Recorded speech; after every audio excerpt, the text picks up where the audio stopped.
right, shalom, shalom, shalom, everyone. Welcome to Precept Mastery. And I hope everyone enjoyed their morning so far. And some people who is out of the country, hopefully you guys enjoy your afternoon or evening. And today we're going to be going through the second part of 1 Timothy chapter 4, verse 1. No, chapter 4, verse 3. I apologize. We're going to be going through this. And I just want to announce, let everybody know that many of you guys might have ordered the Precept Mastery application. If you did, and some people said they didn't see the PC or Mac version. If you can send us an email, let us know the PC or Mac version you need. And if you even have a specific screen size that you need, let us know. And just put that in the email. You can actually email it directly to me. Let me know the PC size that you need, and or the screen size you need. Just put, I needed 1028 by 768. Just send that, and we can actually have that set for you so it can automatically go in there. And because we're going to actually be using the application today, which you'll see. However, as we go through this, we got to look at what was going on with last week. And the same thing as we're going to do, we're going to get ready, we're going to jump into it. But I do want you to understand the same thing we did last week is we went through this and we started combing through this and seeing what was going on. So what I'm going to do, I'm going to get myself out the way, and then we're going to jump in here. We're going to get right into it. We're going to start getting into the nuts and bolts and find out what's going on. So let me switch my screen over. And so where we can start looking at this a lot closer. And then I'm gonna also move myself out the way to where we can actually see what is going on. So what we're going to do, we're going to look at many of these things to where we can see what's happening here. And we're going to get the understanding on what was happening from the beginning. And if we're going to find out what was happening from the beginning and what this statement that Paul made, we need to understand exactly what is happening. So the only way we can do that, we have to comb directly in this and see what's happening. Now, I know last week, some people said they had some problems seeing this. So I'm going to pull it in a little closer. I can pull it in a little closer, and you can see we're actually using the application, which is Preceptor Professional. I'm using the professional version, not the standard version, which the standard version will not show you the keys, which you'll see down here, which you can also click here and you'll see the other information it'll give you to help you go through the scriptures a lot simpler. So that's not there in the standard edition. However, if you ordered the professional edition, that's the one you'll be actually dealing with. And then from this, you can actually transfer this information that you do here. You can transfer it to paper. That's what this is designed for. Now, what went on last week, we're going to look at some of this, and you can see here, I can move this back and forth to where I can also zoom out with this. So what we're going to do, we're going to look at this. And remember in 1 Timothy chapter 4, verse 3, it says, forbidding to marry and commanding to abstain from meats, which God created to be received with thanksgiving of them which believe and know the truth. Now, what's going on here is we found out so far, just far as we got was just really just forbidding to marry. That's far as we got. And so far we know here, and when we look at Hebrews 13:4, just to recap, we know Hebrews 13:4 is saying we know marriage is honorable. So we know Paul talking in a reverse statement to show you the silliness on what men do. This is what he's doing. And then when we look at Romans 7:4, and we also going to look at 7:3 since it's already there, it says, wherefore, my brethren, ye also are become dead to the law by the body of Yahushua, by the body of Christ. Ye should be married to another, even him who raised from the dead. We should bring forth fruit. So we should be bringing forth fruit because we are now married to another. We are married to another husband, which in verse 3, it shows you how you are understanding it under the law. Because verse 3 says, so then if your husband liveth, she be married to another, she should be called an adulteress. Letting you know, if you still married to someone else and he chasing you together forever, you're together forever. So if you're chasing someone else, that makes you an adulterer. So we also understand this with the forbidding to marry. Now, forbidding to marry who? We found this in Deuteronomy. Deuteronomy, we found over in Deuteronomy. We're going to look at Deuteronomy 7:1-4, and we'll see. And it says, when Yahweh thy God shall bring thee into the land whither thou goest to possess it, and have cast out many nations before thee, the Hittites, the Jebusites, the Amorites, the Canaanites, the Perizzites, the Hivites, the Jebusites, 7 nations greater than thou, where Yahweh thy God shall deliver thee before thou shalt smite them, utterly destroy them. Thou shalt make no covenant. Again, no covenant. You cannot make a covenant with them, nor shall show mercy unto them. But here's your key in verse 3, neither shall thou make marriages. He's making himself very clear here. So if he's making himself clear, this is where the problem comes in, where people will sit there and say, well, see, he was just talking to Israel. He was just talking to the Israelites. Back then, not today. He said he don't change anything. It's easier for heaven and earth to pass than one jot or one tittle to pass from the first 5 books. That's what he's saying. We know this is clear, and we know this is what we have to do. So if we know this is clear, what we have to do, then we know that none of this is changed. So we also understand, looking at some of these, we know also he also looks at it as a sin. How do we know this? Because we also looked at over in Ezra, which is the same person as Idris. He said the same thing. He says over here in Ezra 9, chapter 9, verse 10-12, he tells you over there where he lets you know, to which was marrying outside, we were doing what? It tells you in verse 12, now therefore give not your daughters unto their sons, neither take their daughters unto your sons. This is what we know. Why? Because it tells you in verse 2, it says, this I commanded by thy servants the prophets, saying, the land unto which ye go to possess, it is unclean land with filthiness of people of the land, their abominations, which have filled it from one end to another with their uncleanness. These things we do know. And we can go through, I don't think I have any other ones. Yeah, we have Deuteronomy chapter 11, verse 14. We have chapter 8, verse 19. We have Exodus. We have all these which showing you which things we should not be doing, and showing you that why is it saying this here, forbidding to marry. So forbidding to marry, we have people, when you want to look at the verse itself, and this is your key, you want to look at the verse itself. It's saying forbidding to marry and to abstain from meats. But when you look at the top, why? Because they're going to tell you opposite what the Most High is telling you. That's why Paul telling you in a flip side manner. Why? Because if you look at 1 Timothy chapter 4, verse 1, it says, now the Spirit speaketh expressly that in latter times some should depart from the faith. So some going to depart from what is being told to them according to the scriptures of the Bible. So in latter times, some shall depart from the faith, and what's going to happen? They're going to give heed to seducing spirits and doctrines of devils. This is what's going to happen. 1 Timothy chapter 4, verse 1 is telling you clearly what's going to happen.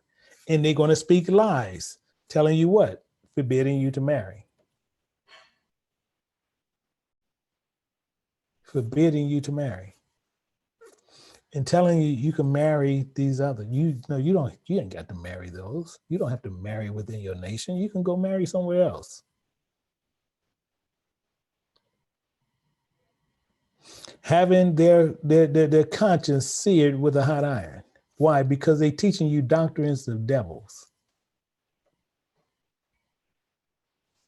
This is how this started working. This is how this started coming out. So we need to pull some more precepts to where we can start understanding what's going on. And see, and I even put the key down here. And I typed that key in, and it says, following the Most High God of Israel is what we need to be doing. We need to be following the Most High God of Israel. We do not need to be following the doctrines of men. So to where you never run off the puppy dog trail and make sure that you always stay honed in, we have to understand the verse. So what we're going to do, we're going to go down and we looked at and see what I believe we already had Deuteronomy, 11:14. So we already have that there where we were worshiping other gods, which that's what it tells you up there in Deuteronomy 11:14. It says, and I will give rain in the land and he in his due season, in rain in the latter season. So this is what we started doing because we was not making sense in what we was doing. So it says make no marriages. So the main part where we left off is here. It's the last one was Deuteronomy, but what we want to make sure we're clear on is Exodus. We're gonna make sure Exodus we're very clear on, because it says take heed. Exodus 34 verse 12. Take heed to thyself and make no covenant with the inhabitants of the land. This is what we still do. No matter what, we still do this. It says make no covenant with the inhabitants of the land whither thou goest, lest it be a snare in the midst of thee. It's going to be amongst us and it's going to be a snare. Why? Because it's going to change us and make us start worshiping other gods. How do we know this? Verse 15 to tell you, lest thou make a covenant with the inhabitants of the land, and they go a-whoring after their gods. They presented a God, which you can see the image, the pictures, the stones that they had created of them. You can see all these right there. So if you could see those, he said, don't make no covenant with them. No covenant should be made with them at any time. At any time. This is what we have to understand. So if we're going to do this, we know in the last part in Jeremiah 3:14, we know he's our husband. So if he's our husband, we need to stay married to him. And this is spiritual side, not the physical side. So if we're going to stay spiritually married to him, we can't go horn around with other doctrines of devils. So how can we do this, and what is sin? See, because I was asked last week, because some people said they was married, they have friends married outside the nations and this and that, and they was having questions. So we was looking at some, and we understand some, and we understand even with Ezra's, which we went through, but we have some more with Ezra's. So we don't have enough room here because we want to show here where sin is. So what we're going to do here, we're going to move over and we're going to do another one. And we still going to put Ezra's there. So let us go through and we're going to put Ezra's, because we need to understand Ezra's chapter 10, verse 2 and 3. Let's look at that one and we're going to understand what happened with Ezra's and what he's saying. So we know, and it says in Ezra chapter 10, verse 2, it says, in Shechaniah, the son of Jehiel, one of the sons of Elam, answered and said unto Ezra. And what did he say? We have trespassed against our God and have taken strange wives of the people of the land. Now, didn't we just see in the law, he said, don't do that. We seen this in the law, and the law stands throughout the book. It's the same as you look at today in whatever state that you're in or whatever country you're in, whatever the law book says, this is what they judge you based on what is stated in the law. The Bible works the same way. That's where they got that information from and how to do it. If they doing it, they sitting there, they grabbing the same thing. So the same as if you go into a place today and you have violated some type of a law, then they'll take that same law and they're going to look at the penal codes and everything else, and then they're going to apply that and see, did you violate that law or was you doing according to the law? This is what we have to understand here. And it tells you, and we have trespassed against our God. Because why? Because what he's spoken, it was law, and have taken strange wives of the people of the land. Yet now there is hope in Israel concerning this thing. What is this hope? See, because it's hope in Israel concerning this thing. Verse 3. Now, therefore, let us make a covenant with our God. So what they're trying to do is renew the vows with the Most High God. And what do it say? To put away all the wives, such as are born of them according to the counsel of my Lord. And to those that tremble at the commandments of Yahweh, and let it be done according to the law. That's right here in Ezra. Right there. Right here in Ezra. Clear. It's telling you right there. They trespass the law. They sinned it against the Most High God.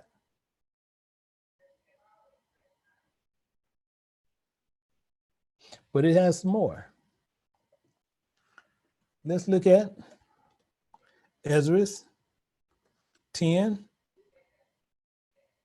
And we're going to go to, actually, we can put 11. We're going to do 10 and 11. We're going to add that one there. And let's see what happens still, what's going on with Ezra. Because he says more. And it says, in Ezra, the priest stood up and said unto them, ye have transgressed. So we have sinned. For what? For taking on strange wives, for sitting there, and he told us what not to do, but then the men came with these doctrines of devils and told us we can't.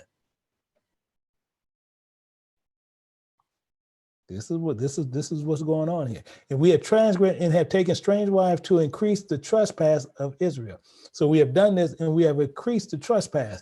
It says, now therefore make confession. Now therefore make confession unto Yahweh God for your fathers, and do this pleasure. And do what pleasure? Because now you see the colon there, he's going to clarify all what he just said. What? They taking strange wives, they transgressed, and they making confession. And you want to do a pleasure. So he's going to clarify all this here past this colon. And it says, and separate yourselves from the people of the land, and including from the strange wives. From the strange wives.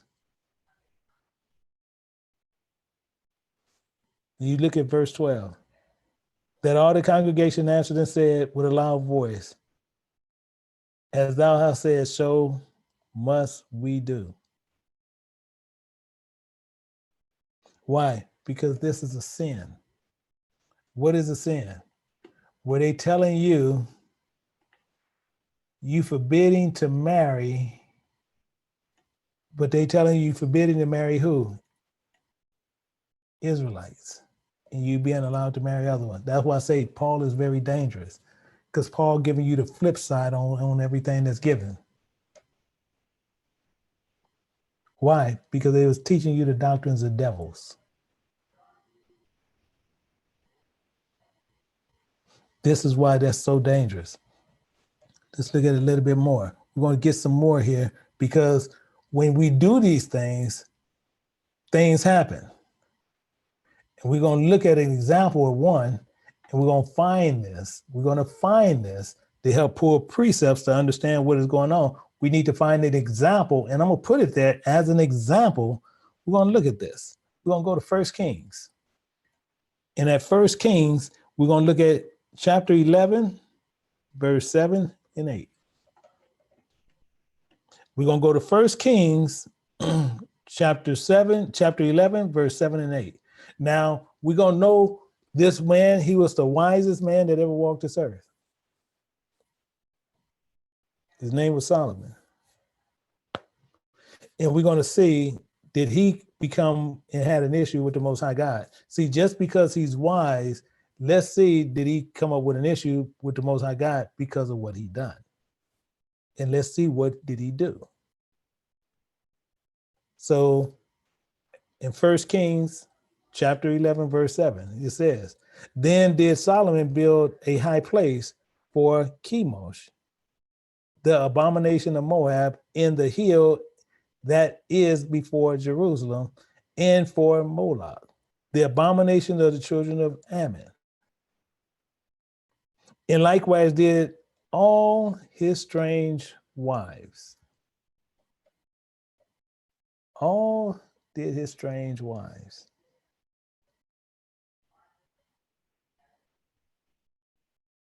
Which burnt incense and sacrifice unto their gods.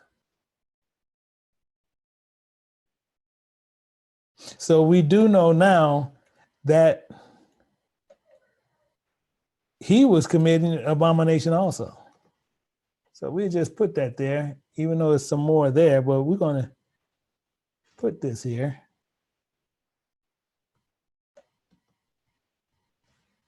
Let me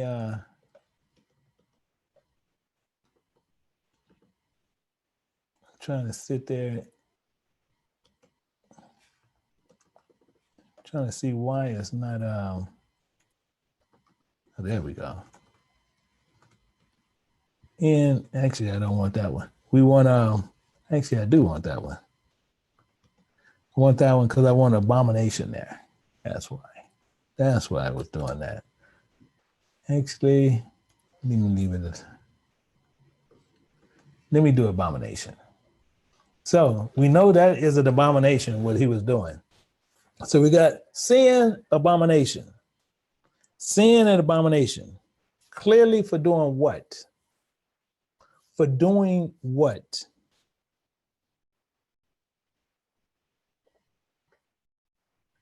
For marrying outside the nation.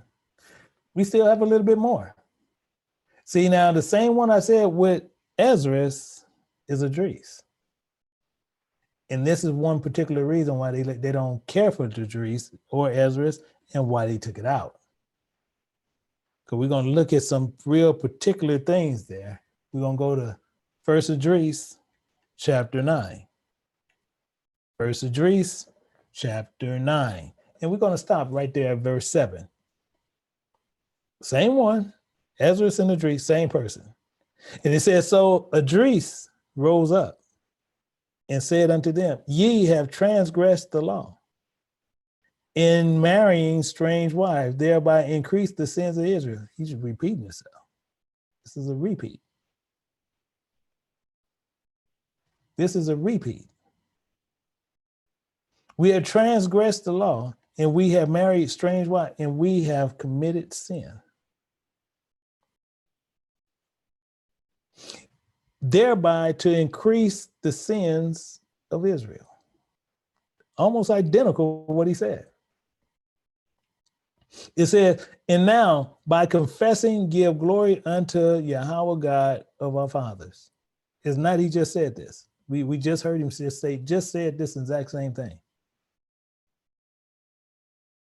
And do his will and separate yourself from the heathen. Now he made it more clear. So he said heathen. These are heathens of the land. Heathens of the land.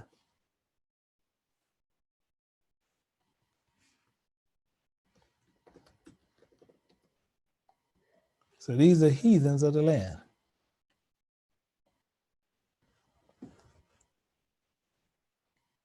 Separate them, heathens from the heathens of the land. And from strange women. From strange women.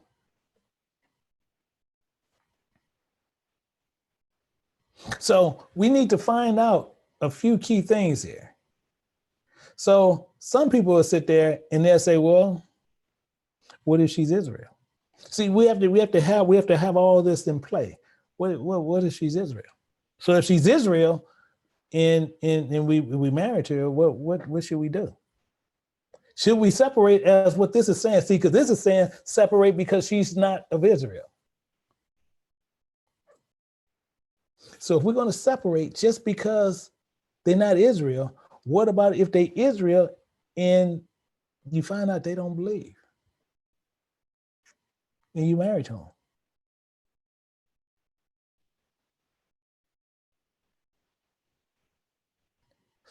If you find out and you done came to the truth and that spouse, the man or the woman, don't believe. What? Okay, because it's saying forbidden to marry. But he's telling you up there to separate yourself from other nations, married or not. So what if they're Israel? What if they're Israel? What if they are Israel? Let's look at something. We're going to look at something. Let's go to 1 Corinthians. We gotta get some understanding. We got to get some understanding here. We're going to go to 1 Corinthians. We're going to go to chapter 7, verse 12 through 15.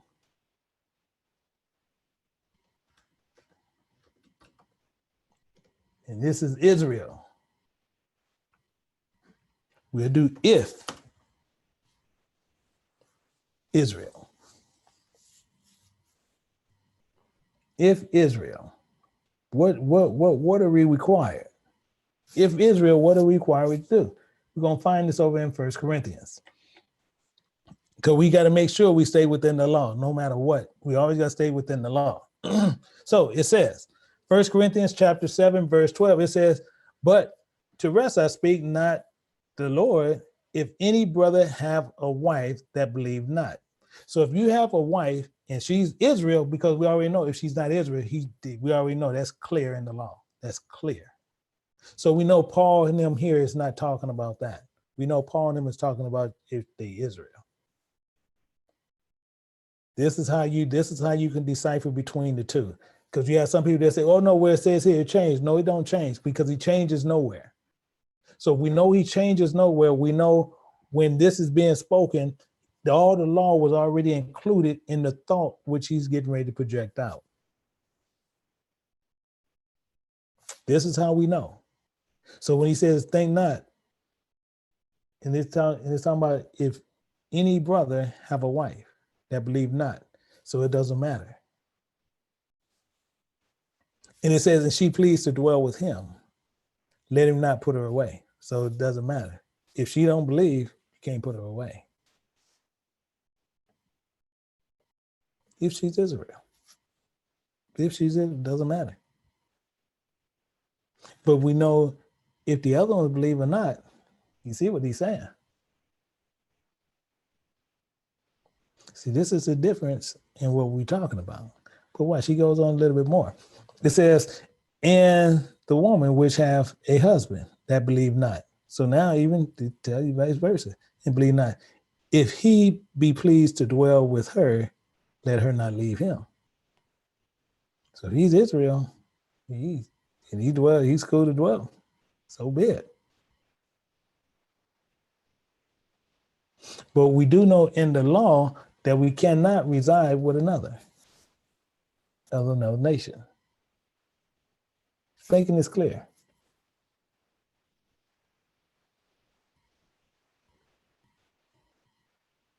So let's get this figured out. So it says even more. It says, for the unbelieving husband is sanctified by the wife, and the unbelieving wife is sanctified by the husband. Were your children unclean, but now are they holy? For if the unbelieving depart, let them depart. So if the unbelieving want to depart, let them depart. You see that? That's if you're Israel. If they want to depart, let them depart. If a brother or a sister is not under bondage, in such case, but Yahweh have called us to peace.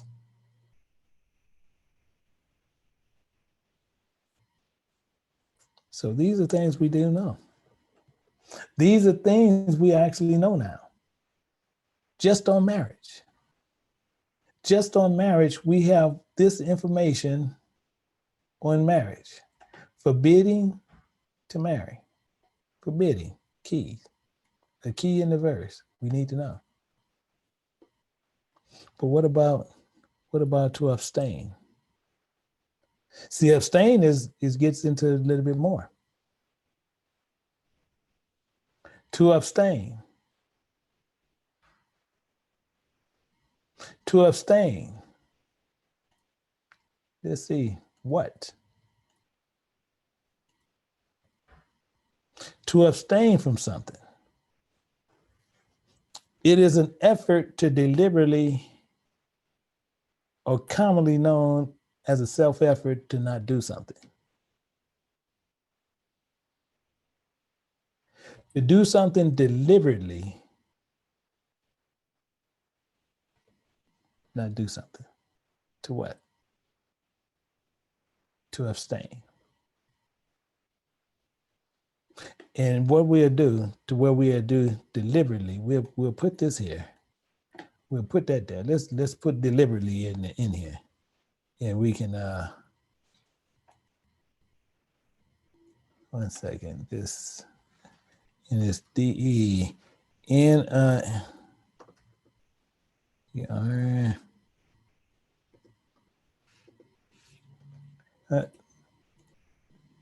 so deliberately to abstain.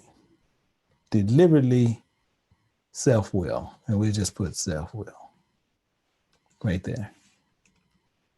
And I know what that is. I use acronyms constantly. But we deliberately doing something. Self-will. We're going to do a self-denial in commanding to abstain from meats. And this is the biggest problem that most people have in the Bible. This is the biggest problem that most people have in the Bible. Why do I say that? Because they'll say meats is talking about physical flesh, and it's not. It's bread. We're going to find that out as we go through here. As we go through, we're going to find out this is actually talking about bread, not about meat. As I said, whatever it says in the beginning, it means the same thing throughout the scriptures. This is why people come up with different doctrines. So we're going to look at something here. We're going to look at the first one. Let's go to Sirach or Ecclesiasticus. But we're going to go to Sirach, and this mainly known as Ecclesiasticus. We're going to go to chapter 28, verse 7 and 8. Ecclesiasticus, verse 7 and 8. And it says, and remember the commandments and bear no malice to thy neighbor. Remember the covenant of the highest and wink at ignorance. You wink at ignorance. Meaning what? If wink is an act of avoid of seeing something or not doing something as you see.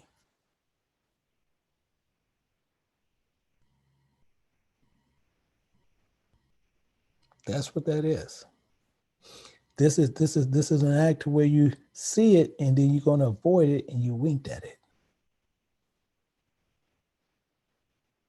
But it goes on more. It says abstain, that word abstain from strife. And thou shalt diminish thy sins, for a furious man will kindle strife. So it's telling you to abstain from meats, and it's telling you to abstain from strife.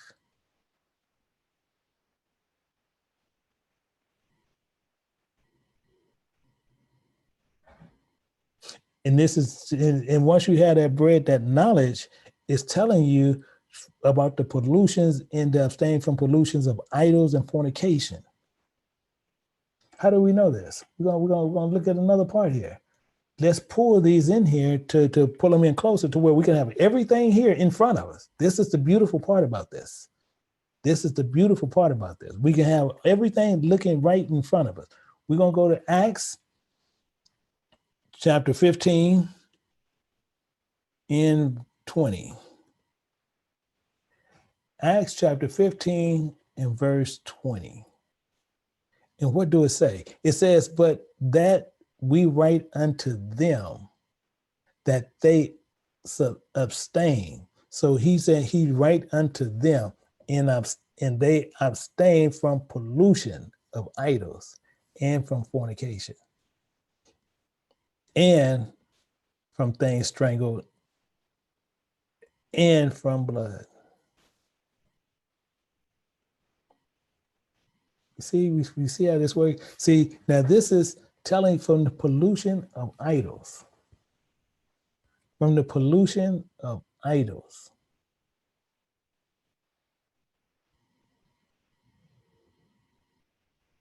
These are things that we have to do.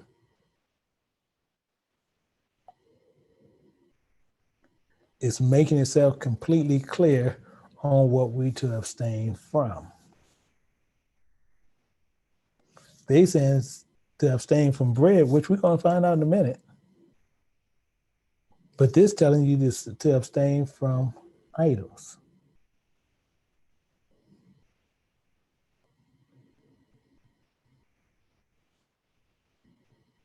And pollution and fornication. And they are teaching you the doctrines of men. I have another part here, which also we want to tie into this. Is we're going to go to First Thessalonians, and we got to pull in another part here. Chapter 4 and verse 3.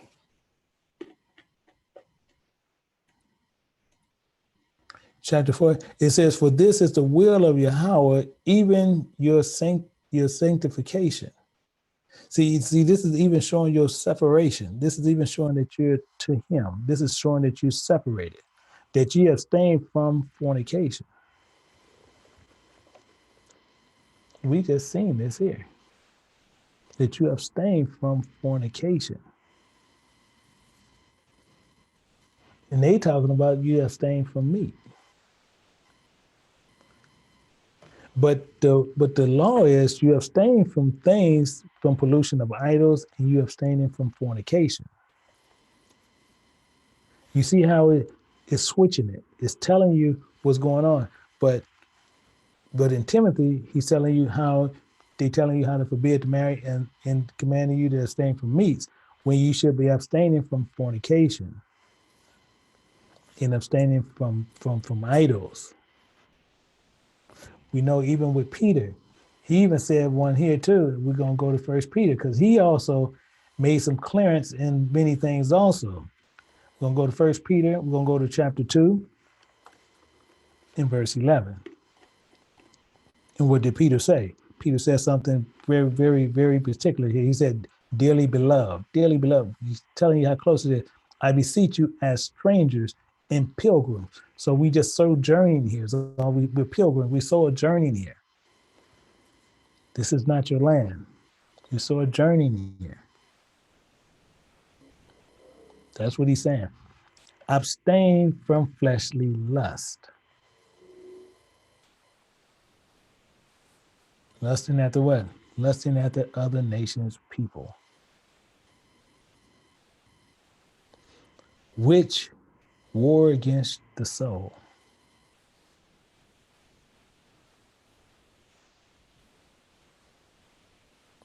Which war against the soul.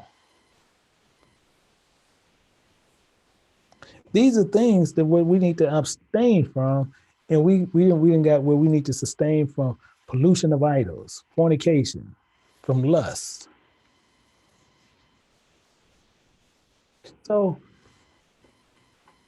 let's pull some more in here because we have many of it here, and many of it that they didn't even want you to find. We're gonna go back to Ecclesiasticus. We're gonna go to chapter 3, verse 32. We're gonna look at something there. Real Ecclesiasticus, and we want to see exactly and understand what it's saying. So we're gonna go to Ecclesiasticus, chapter 3, verse 32, and we're gonna see what it's talking about to understand actually on what it's saying. I think I might have pulled the wrong one. I think I have the wrong one.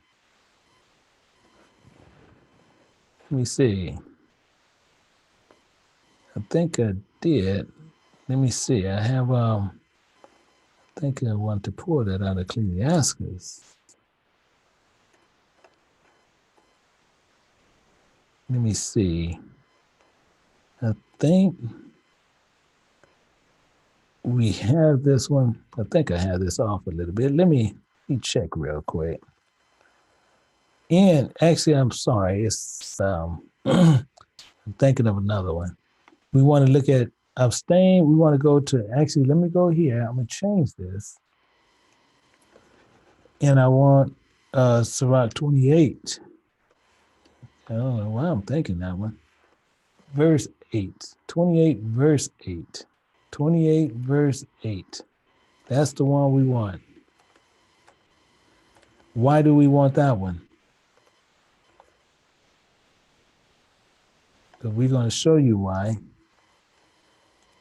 you abstain. And it says abstain from strife. Abstain from strife. Doesn't say nothing about meat. You abstain from strife, and thou shalt diminish thy sin. For a furious man will kindle strife. We just seen something similar to this.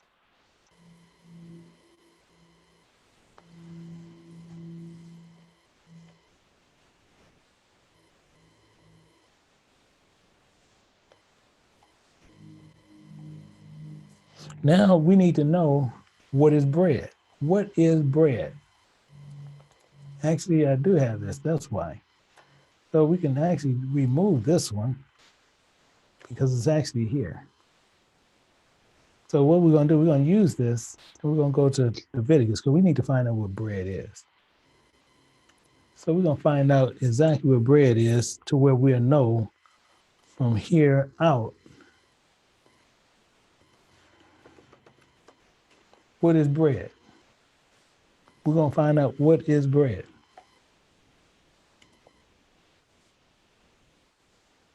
So bread, we're going to look at. And it says in Leviticus chapter 2, verse 1, and it says, and when any will offer a meat offering, it's telling you right here, abstain from meats, abstain from meats. Telling you clearly right here. But in the law, it's telling you, when any will offer a meat offering. So we need to get the clarification what this meat is. It says, unto Yahweh, his offering shall be a fine flour. A fine flour. And he shall pour oil upon it, and put frankincense thereon. So we know clearly this is talking about bread. It's a fine flour. It goes on more. And he shall bring it to Aaron his son's priest, Aaron's sons the priest, and shall take thereout his handful of the flour thereof, and the oil thereof, and with all the frankincense thereof in the priest, and shall burn the memorial upon it, the altar to be an offering made by fire of a sweet savior unto Yahweh. It's telling you clearly it's bread, not flesh. And if it's over here in Leviticus, you got to remember, wheat or sheep to him is like a dumb animal. So he's not going to change it later to make it come up to what we think it is. That was man's doing. And we're going to go to another part. Actually, we're going to see another part right in here, 2. We're going to look at 4 through 6. Same thing, same area. And it says, and if thou bring an oblation of a meat offering, again, baking in the oven, it should be an unleavened case of fine flour mingled with oil, or unleavened wafers anointed with oil. Again, we still getting bread. You're not saying it's talking about flesh. If the oblation be a meat offering, baked in the pan, it shall be of fine flour, unleavened, mingled with oil. And thou shalt part it in pieces and pour oil thereon. It is a meat offering.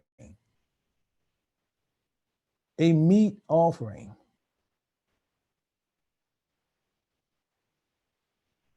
Are you with me?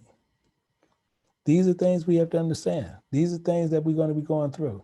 And what we're going to find out even more so, I want to put what Yahushua did, and we're going to use another key. We're going to just put another key here.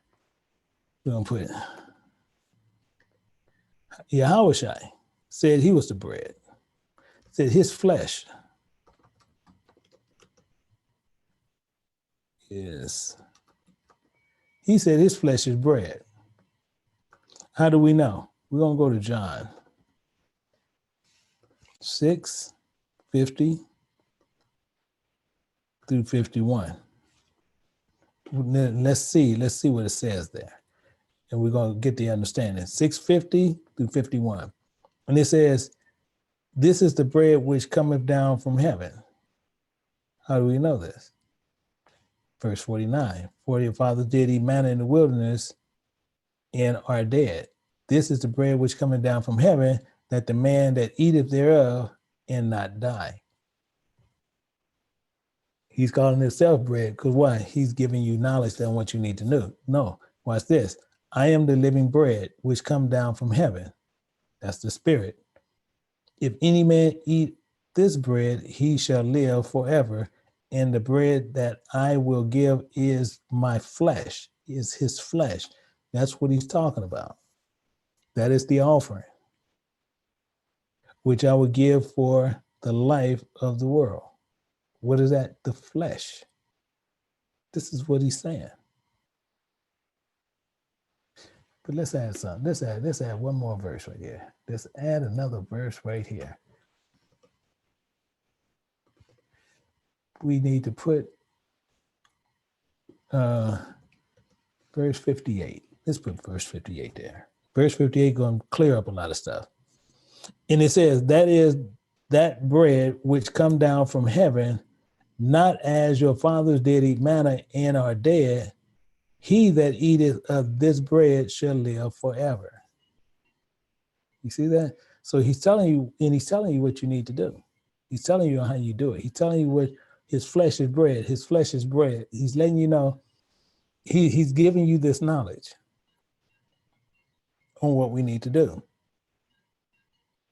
So we have quite a few areas here that's filled up, and we're going through. And we have some parts that we are abstaining from meats. Now we know it's abstaining from breads. This here, it shows you how much sense they're not making on what Paul was arguing against. It says, what God have created to be received with thanksgiving to them which who know the truth. We got to figure these out. We have to figure this part out right here. And then once we figure this out, once we diagram this, you're going to see how tightly knit this actually is. You're going to find out exactly what you're able to and capable of doing. All this is from this one verse. because this statement was made forbidding to marry. Now we know what he's talking about, marrying another nation. But we do know if they of this nation and they please to dwell with you, we already know if they're Israel. It's clear right here in 1 Corinthians.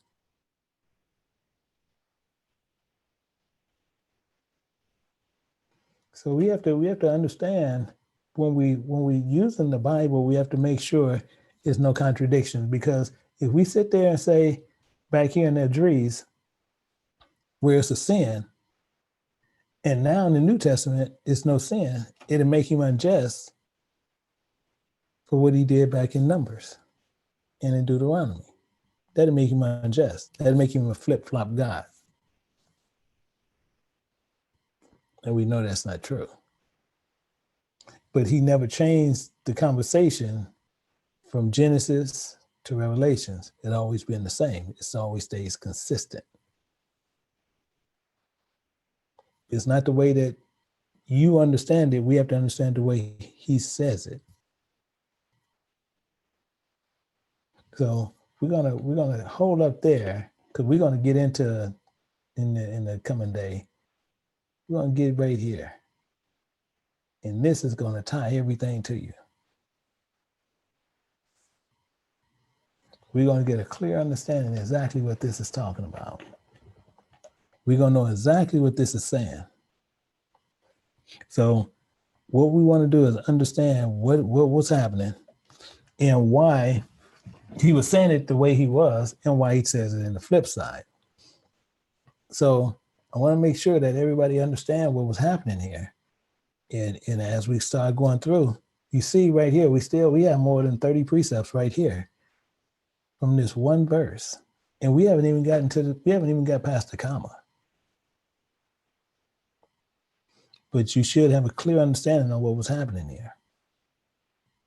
And we haven't even got which God have created to be received with thanksgiving of them which believe and know the truth. So we need to understand what this is all saying. And this is why I say you can take this same thing here and go and teach some people on this verse to where they have a clear understanding in exactly what this verse is saying. So these are things we need to understand, and they ain't things we need to remember. And as I said, we don't take the questions over here. We don't take the questions outside of YouTube, but we'll take any if we have any on inside the webinar. I can take any. If you have your hands up, I can take any questions for clarification if need be. If not, we will be finishing up and get this stuff prepared, let you know pretty much what's going on. And because a lot of people have applications, they're going to start going out tonight. And just like I said, if you have a preference, if you have a certain screen size, you want it set to a certain screen size, you can put that in there, put that in a note. We can make sure, because we can send it out to you, customized to you. There's no extra charge for that. And we can know exactly what's going on. And I do know they have to add in there before I know it goes out. You're going to get a, once you load this application, you'll get a, it's good. Once you load it, it's going to come up with a number. Once it comes up with the number, you will send that number back to an email. And actually, I might have better just have it send it to me, and then it'll respond back and it'll give you the code to activate your application. And we have a sister for him. Yes, Elder. I was just wondering, like I said, for the first professional thing as well. Do you know how long it's going to take for us to get that stuff? I did send for the digital, but I didn't order that till yesterday. Yeah. Because that actually, and you have a PC. I'm going to put it in the shop. Oh, yeah. I only have my iPhone and my iPad. Your PC. It will. You should have it tonight or tomorrow. I know the Macs are going out today. That I do. Okay. So yeah, but then don't worry, because everything is set. So they got you covered. But then if you have a certain screen size, and so say like once you go get it, I think mine's is a 15, my Yeah. laptop. Oh no. It's 15 inch, but find out what your screen size. Tell them, say, what's my screen size? And they'll tell you what it is. It might say 1026 by 768, something like that. Oh, If you want to set at that, then what you do is just make that preference and they'll do it at that. okay. I thought the screen size was the 15 inches. Don't laugh at me. It's not funny. Okay. Anyway, how long to get the like the paper ones Yeah, the we sent paper, for? all the paper and all that stuff will be coming out. All that stuff will be coming out this week. Everything. Okay. Because what actually happened, I hate to, like, when we put it out, somebody actually wants some. Yeah, you told us somebody brought them all up. Yeah, somebody knew it before we even got them on there good, and they literally bought it all. So yeah, so I don't, well, that's I don't. They're not gonna know what to do with it. Yeah, pretty much what's going to happen. So, okay, thanks, Elder. Okay, we have any other questions pertaining to this this here, or is everybody pretty good? But hopefully, once you guys look at this, it's you'll go. This is the best part about it is you'll be able to transfer this, and it's pretty much almost like playing a chess game. And this is why when you use this tool, let me put this up here. While you're using this tool, pretty much that's what's happening here. And see, and I can go up here, actually, I can stretch it out. You can stretch it out, you can do many things with it. But then it allows you, because I can see it pretty good right now still, but then I know a lot of you guys, y'all probably can't see it. But what this does, you can put this, and mainly what you'll do, you'll minimize this. And then you go and do whatever you're gonna do. But then when you come up with another precept, most times what we do, we'll let it back up and we'll put our precepts in there. Technically what we do. So you play this almost as a chess game because it's a forever studying tool. And then what you do, we can sit here and then we can actually sit on our comments. And then if we need anything over here, that's the difference we were saying with the professional model and the standard model. The professional model we're going to have where they're going to end up having the spiritual meanings, the Bible's spiritual meanings in here. So that's going to only be in the professional model. So that's why you have the two different ones and you'll be able to go a lot more in depth on it. But then I do know some of you guys got this with the paper where you can be doing these transfers. You can do some wild stuff with it. So hopefully you guys will be going through it. But the same thing is just make sure as you do it, take your time on your studies and understand what you're going through. Okay, we have Angelica, I believe. Angela. Hi, Elder. Hi. Your teaching was so good. I learned a lot from it today. Oh, thank you. Thank you. And also, the question I had: how much does the tool cost? The professional version is $45. The standard version.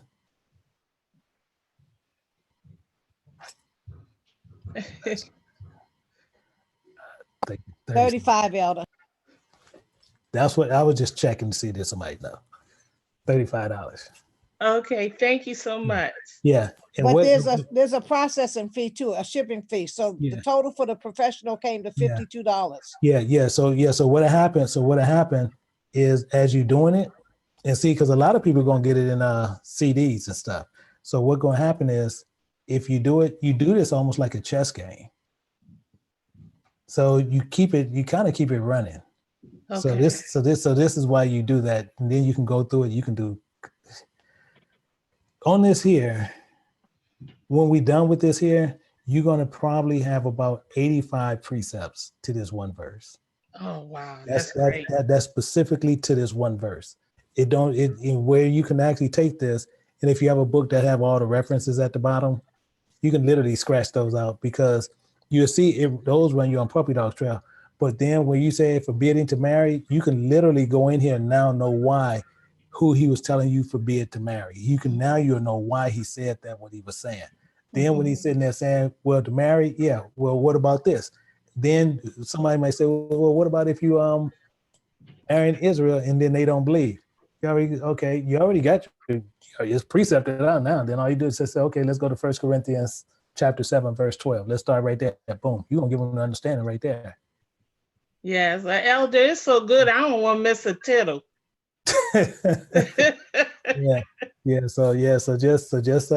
So just stay with it, my sister. And I tell you what, but this is it's a real good tool. And if you get the professional one, the reason why with the professional one, we're still gonna let people know up front. With the professional one, with some of the updates that's going to be in there, that's going to be included, that you'll get them free. Okay. We're gonna need to see you. Okay. When you get when some of these updates come, because it's for a specific reason, that I'm gonna need to see who we're dealing with, because you're gonna have stuff in there that we don't put out nowhere, but you actually have it. Yeah. So, but literally, you can go in. You'll be able to go in and tear down any study you want to do. Don't matter what you can literally go down and tear down any study you want to do right now. So, all right. Thank you so much. You're more than welcome. More than welcome, my sister. All okay. Right. And Brother Owens. Brother Owens.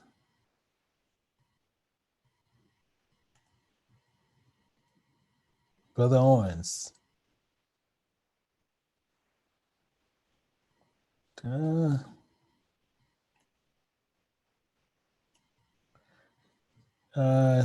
Okay, Tony Owens. We can hear you. If you talk, I can hear you, but I don't hear you.